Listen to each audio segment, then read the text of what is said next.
Olá, seja bem-vindo mais uma vez. Estamos começando mais um episódio direto do Nubank Park, sim, a casa do Bernoulli Reload 2026, um evento promovido pelo Bernoulli Sistema de Ensino. Gente, o evento está magnífico, eu já tive a oportunidade de ir na plenária, mais de 800 gestores estão presentes para ouvir um tema que é fundamental: as inteligências que movimentam a educação. Seja ela inteligência individual, coletiva, artificial, as múltiplas inteligências. Eu sou Bruno Lira e ao meu lado está ele, Guilherme Goulart. Muito bem, e dessa vez para fazer mais uma raivazinha no meu companheiro de mesa, a palma vai ser só minha, Jones. Boa noite, não é fácil essa vida que eu levo aqui não, tá vendo? Já são 3 anos desse jeito, meu amigo. São 3 anos de muita aparentemente você gosta, né? Se não gostasse, durava um dia só. Mais ou menos, a gente acostuma, na verdade. A economia tá difícil, né? Não tem muita escolha. Às vezes o ambiente tóxico é o que me acolhe. É sobre isso, são 3 anos, mas também de muitas risadas, muito bullying. Não, bullying não, brincadeira. Bullying não, nenhum. Brincadeira. Zero. Mas obrigado, Lucas, por estar aqui com a gente. A gente está aqui agora com o Lucas Ranucci, CEO do Grupo Bernoulli, para bater um papo nesse evento maravilhoso, como o Bruno descreveu aqui. A gente está tendo a oportunidade também, né, de estar andando entre os participantes. E assim, o clima maravilhoso, todo mundo com essa integração, todo mundo, essa troca que é entre a equipe Bernoulli, que é maravilhosa no acolhimento, e os parceiros, que todo mundo, quanto o olho brilha, muda tudo. Adoramos, sim, muda sim. tudo.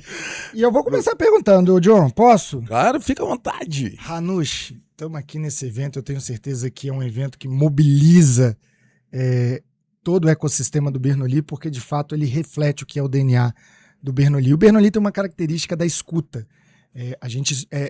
De fato, nós enquanto parceiros e também nesse Mesa Quest, a gente ouviu muitas vezes assessores falarem da importância da escuta da escola. Então, de fato, é um evento que nasce dessa escuta. E a gente vê gestores também ocupando o palco de um tema que acredito ser hoje talvez o mais importante do cenário da educação, que é justamente a inteligência que impulsiona a educação. A gente está falando de uma inteligência individual, a gente está falando de uma inteligência coletiva e a gente também está falando dessa inteligência artificial. Em suma, estamos falando do ser humano e da tecnologia. A gente sabe que esse tema ele é muito importante porque ele vai refletir lá na ponta, lá no gestor da escola. E a gente sabe que o Bernoulli hoje tem um portfólio rico de soluções para auxiliar esse gestor nas suas práticas.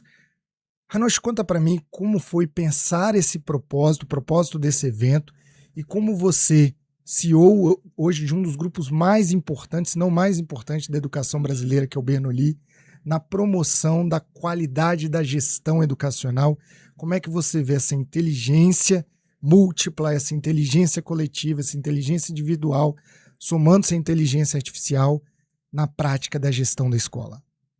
Chat, então me pergunta. Adorei. Você escutou tudo, cara? Muito bom. Ai, gente, esse é o meu maior medo, sabe? Olhando pro futuro. Porque as pessoas estão minimizando, às vezes, a importância de você aprender.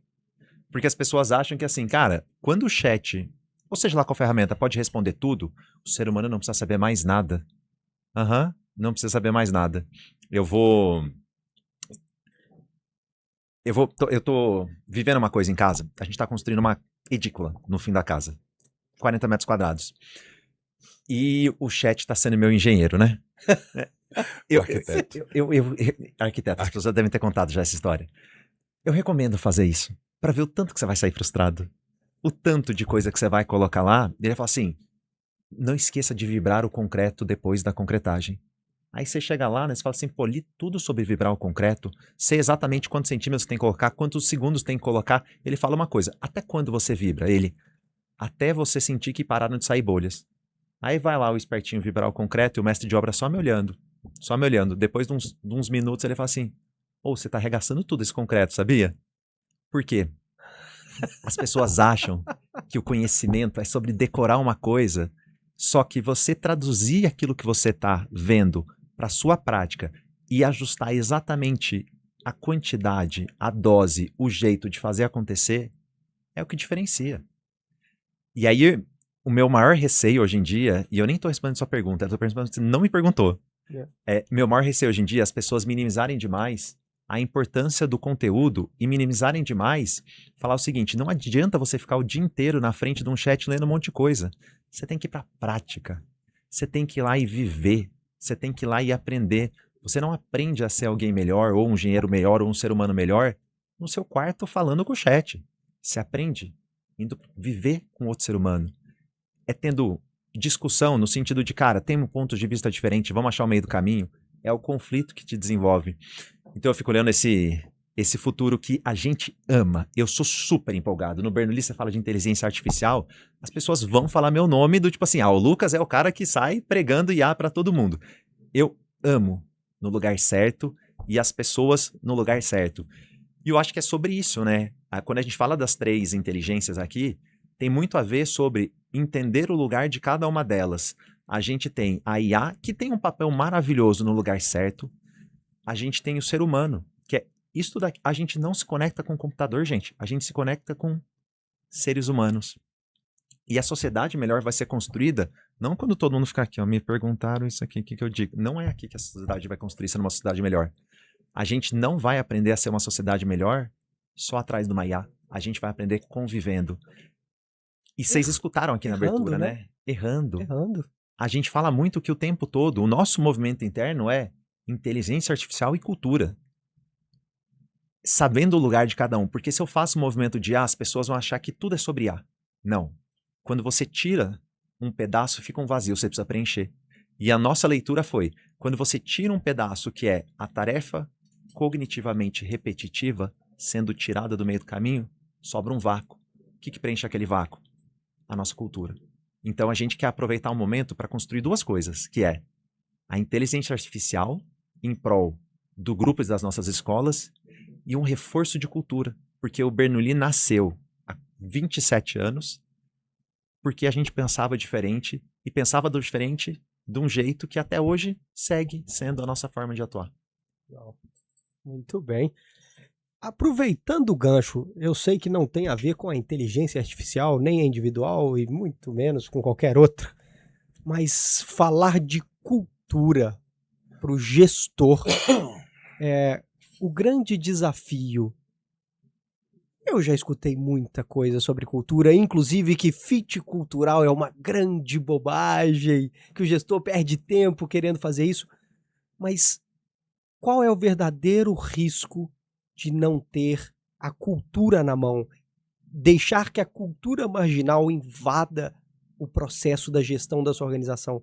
Como é que o Bernoulli vê a importância da cultura e como é que ele faz para implementar isso de fato sem se perder nessa marginalização toda que a sociedade, na grande maioria das vezes, prega? Quando a gente vai... Eu costumo... Nossa, eu não sei nem por onde começar a responder isso daqui, porque... Quando a gente vai comprar um produto a gente toca, a gente sente. Você vai escolher um microfone, é simples, né? Ou você consegue minimizar. Eu sei o que eu quero, eu procuro um microfone, eu tenho um monte de marca, eu vou lá, eu sinto, eu falo, eu sei o que eu tô procurando. Tem que ter, sei lá, captar de muitos lugares, de poucos lugares, tem que suprimir um ruído, não precisa, seja lá o que for, todos os requisitos de um microfone. É, entre aspas, fácil de escolher. Você põe numa tabela um monte de requisitos e acabou. Vai escolher uma escola pro seu filho. Eu tive a oportunidade essa semana e eu de vez em quando eu vou fazer cliente oculto nas escolas, né? Eu vou visitar a escola para conhecer mesmo, para pensar, para ver como é que eles pensam. E interessante é o seguinte, para as escolas que eu fui visitar, eu virava para quem estava me atendendo e falava o seguinte: como pai, é difícil demais escolher até o que o meu filho vai vestir, quanto mais escolher a escola. Você que é especialista nisso, como é que você escolhe escola para o seu filho? Me ensina a escolher a escola para o meu filho, porque eu não sei. Sabe o que as pessoas respondem? O que eu falo? As pessoas travam nessa pergunta. E a cultura é o que muda tudo. Porque quando você vai comprar uma escola, quando você vai colocar o seu filho numa escola, existe aquilo que você consegue ver. Você consegue ver a infraestrutura. você consegue ver outras coisas. Você consegue ver o sorriso no rosto das pessoas. Você consegue ver quantas vezes a coordenadora foi abraçada durante a visita. Isso é a cultura. A forma como você vai caminhando junto com a pessoa durante a escola, você vai sentindo a cultura. E você começa a imaginar como seria meu filho aqui. Quando você passa por uma escola, junto com uma coordenadora, fazendo uma visita, ninguém abraça, ninguém sorri. Ela passa reto por todos os lugares. E quando ela chega, você sente o clima mudando. Isso é a cultura. A cultura não fica no seu colaborador, ela vai para o seu cliente. É impossível a cultura não ir para o seu cliente. Bom ou ruim, a cultura vai para o seu cliente. Então eu volto para a sua pergunta e te falo o seguinte.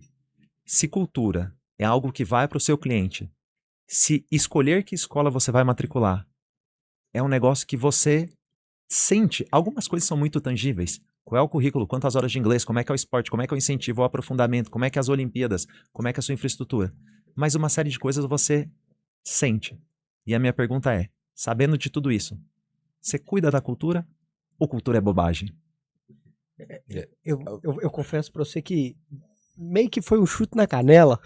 Sempre. Quando Sobre- você fala assim, a sociedade ela vai te direcionando, às vezes, para alguns lugares que não é que você queira ir, mas o risco de não ir se torna maior. É claro que não entenda isso como, na escola não tem, mas eu morro de medo do tal do abraço. Principalmente quando a gente está falando de professor e adolescente.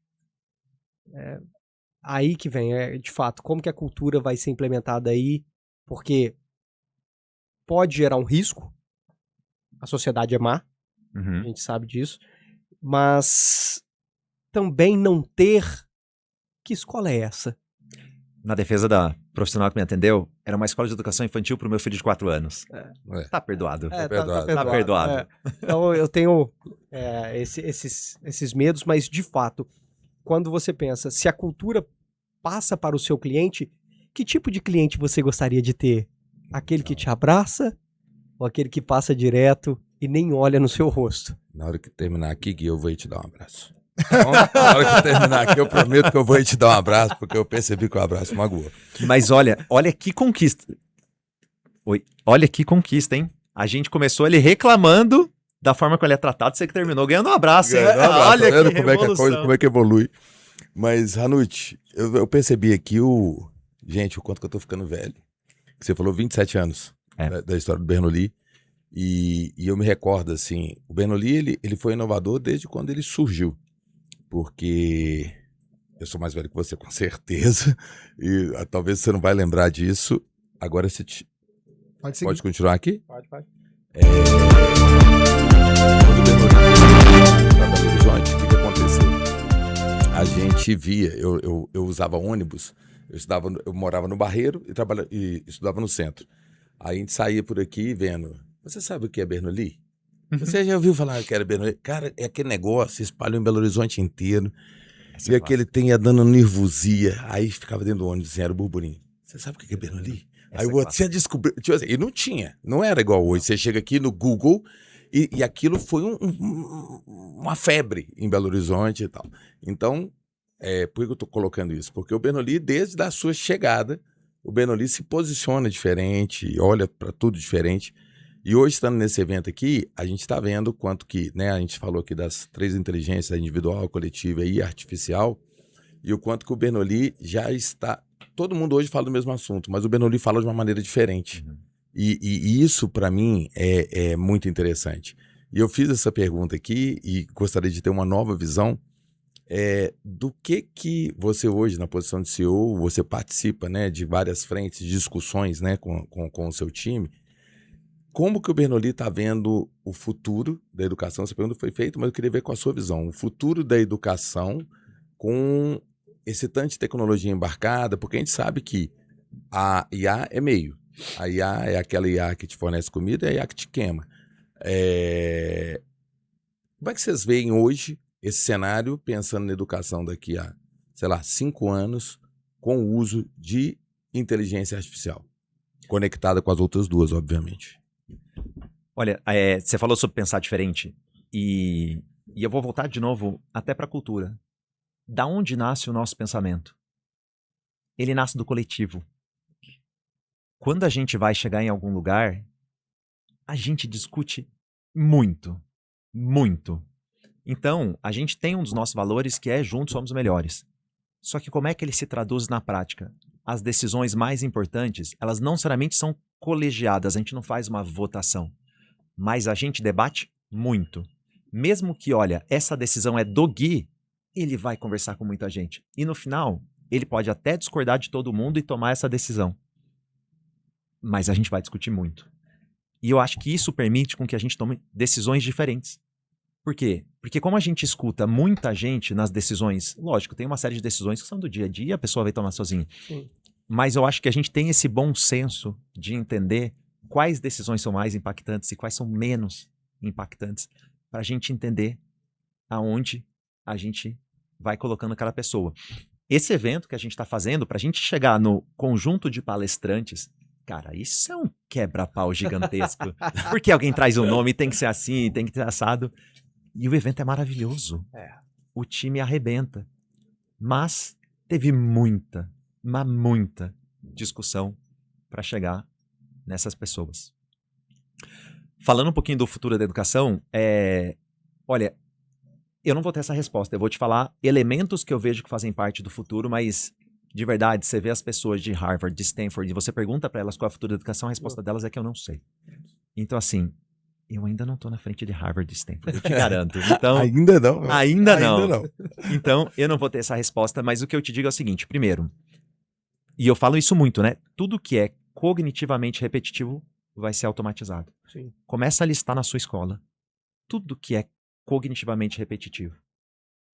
Eu digo pro meu time que a mesma ação, quando o paradigma muda, o valor daquela ação muda.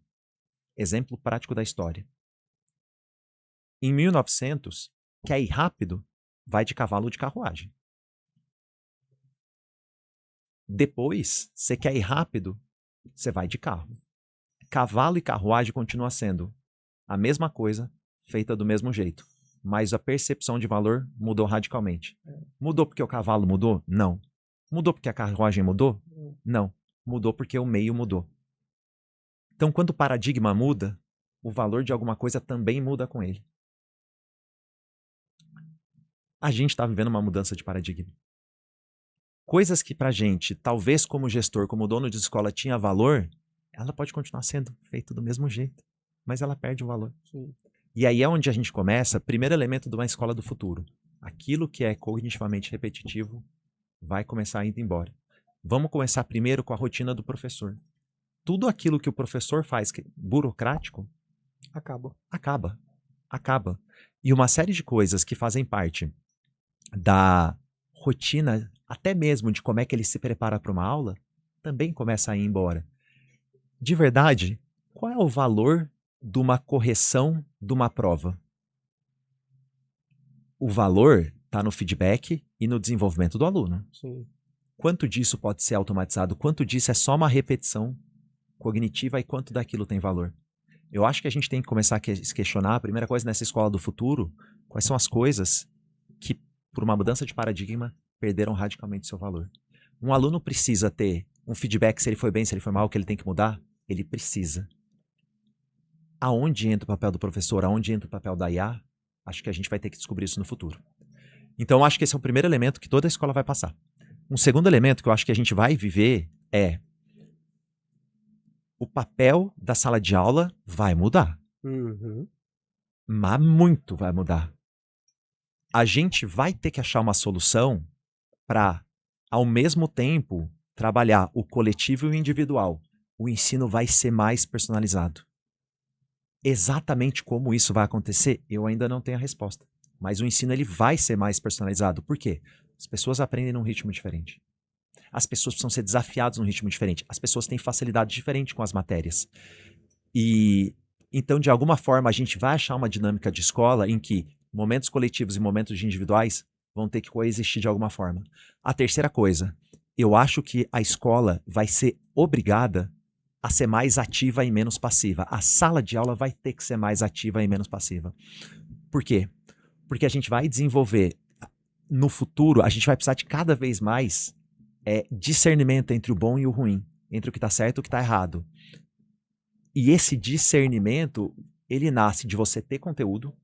Você não consegue discernir uma música boa e uma música ruim se você não escuta a música.